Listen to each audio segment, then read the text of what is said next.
saya Mamata dan Hawari. Di sini saya sebagai moderator kelompok 2 ingin menjelaskan apa itu good governance di Indonesia. Bersama rekan-rekan saya. Halo, perkenalkan nama saya Ahmad Asfarian. Halo, saya Marifah Sofia Tunisa. Halo, saya Medata Dia Cantika. Selamat menonton. Halo guys, kalian tahu nggak sih good governance itu apa? Good governance adalah konsep yang mengacu kepada proses pencapaian keputusan dan pelaksanaannya yang dapat dipertanggungjawabkan secara bersama. Secara teknologi, good dalam istilah good governance mengandung dua pengertian. Pertama, nilai-nilai yang menjunjung tinggi keinginan atau kehendak rakyat dan nilai-nilai yang dapat meningkatkan kemampuan rakyat dalam pencapaian tujuan nasional, kemandirian, pembangunan, berkelanjutan, dan keadilan sosial. Dan yang kedua, aspek-aspek fungsional dari kepemerintahan yang efektif dan efisien, pelaksanaan tugasnya untuk mencapai tujuan tersebut. Wujud kepemerintahan yang baik terbagi menjadi 3 aspek, yaitu pertama adalah World Bank. Good governance adalah suatu penyelenggaraan manajemen pemerintah yang solid dan bertanggung jawab yang sejalan dengan prinsip demokrasi korupsi. Prinsip demokrasi korupsi baik secara politik maupun administratif, menjalankan disiplin anggaran secara legal dan political framework bagi tumbuhnya aktivitas swasta. Yang kedua ada UNDP atau United Nations Development Program, memberikan pengertian good governance sebagai suatu hubungan yang sinergis dan konstruktif di antara negara, sektor swasta, dan masyarakat.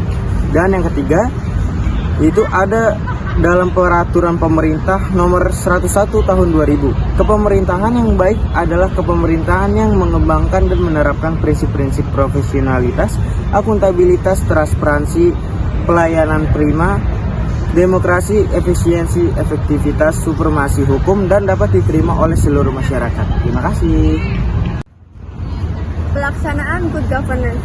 Good governance bersenyawa dengan sistem administrasi negara. Maka upaya untuk mewujudkan pemerintahan baik merupakan upaya melakukan penyempurnaan sistem administrasi negara yang berlaku pada suatu negara secara menyeluruh. Dalam kaitan ini, bagaimana menyatakan bahwa sangat wajar apabila tuntutan penyelenggaraan pemerintah yang baik terutama ditunjukkan pada perubahan administrasi negara dan perubahan penegak hukum. Hubungan dengan pelayanan dan pelindungan rakyat. Ada 2 cabang pemerintah yang berhubungan langsung dengan rakyat atau administrasi negara dan penegak hukum. Aspek-aspek good governance. Yang pertama ada administrative competence and transparency. Kemampuan yang membuat perencanaan dan melakukan investasi secara efisien. Kemampuan melakukan penyelenggaraan organisasi, penyiptaan disiplin, dan model administrasi keterbukaan informasi. Yang kedua ada hukum dan kebijakan, merupakan aspek yang ditunjukkan pada perlindungan kebebasan. Yang ketiga ada desentralisasi regional dan dokumentasi di dalam departemen. Yang terakhir ada penciptaan pasar yang kompetitif, penyempurnaan mekanisme pasar, peningkatan peran pengusaha kecil dan segmen dalam sektor swasta, deregulasi dan kemampuan pemerintahan melakukan contoh terhadap makroekonomi. Karakteristik kepemimpinan yang baik menurut UNDP. 1.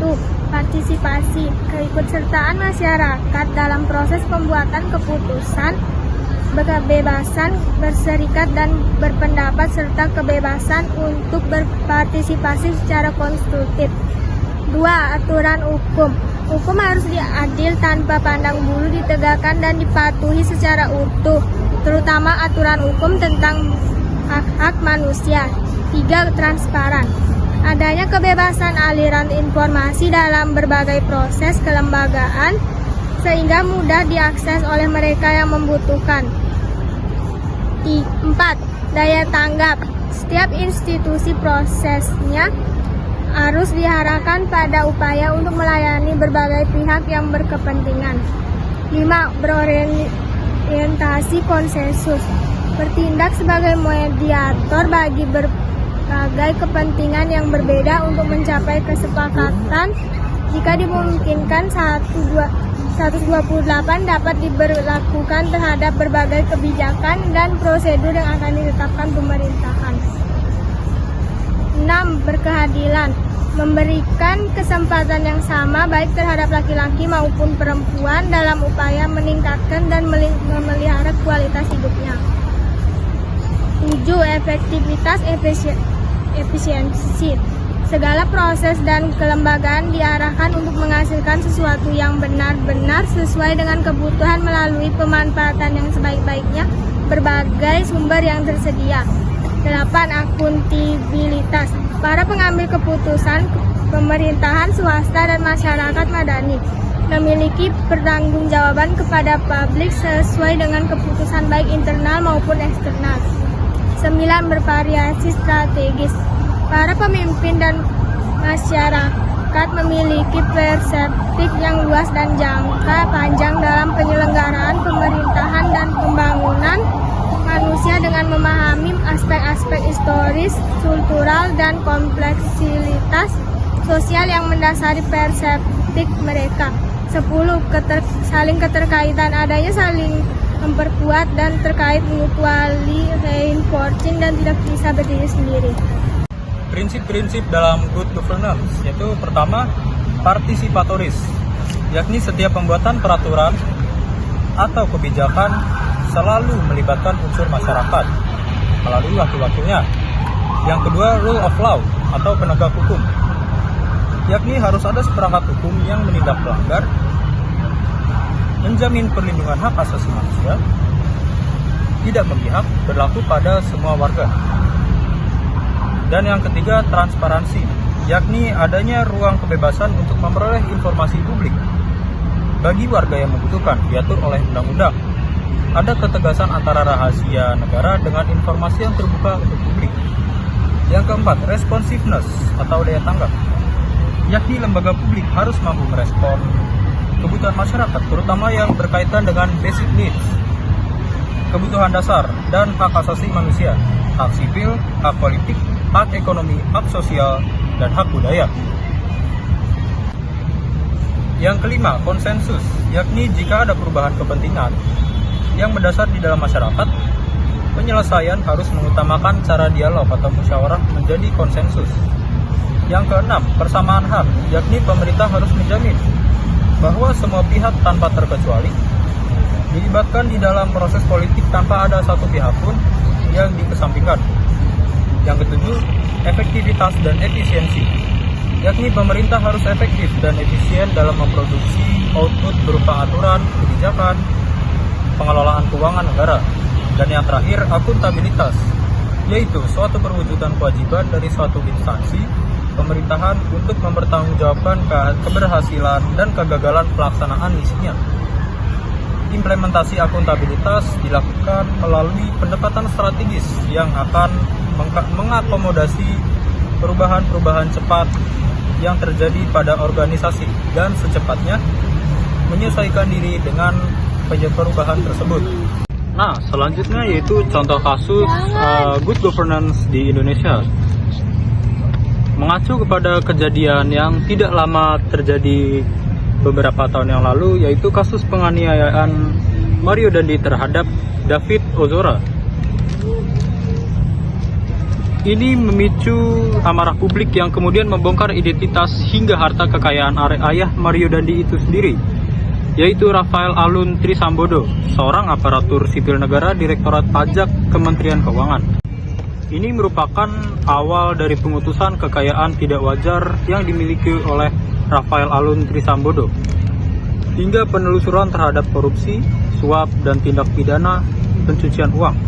Fenomena ini meluas kepada investigasi publik terhadap harta kekayaan pejabat negara yang dirasa tidak wajar.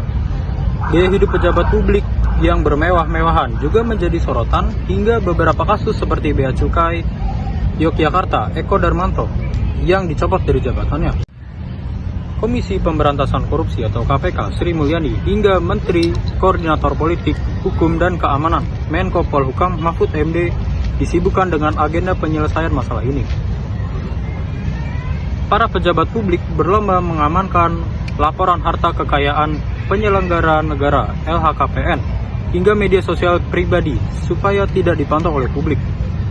Dalam kasus Mario Dandi, karakteristik good governance yang muncul dan digalakan oleh lembaga negara adalah transparansi dan akuntabilitas, khususnya perihal kekayaan pribadi.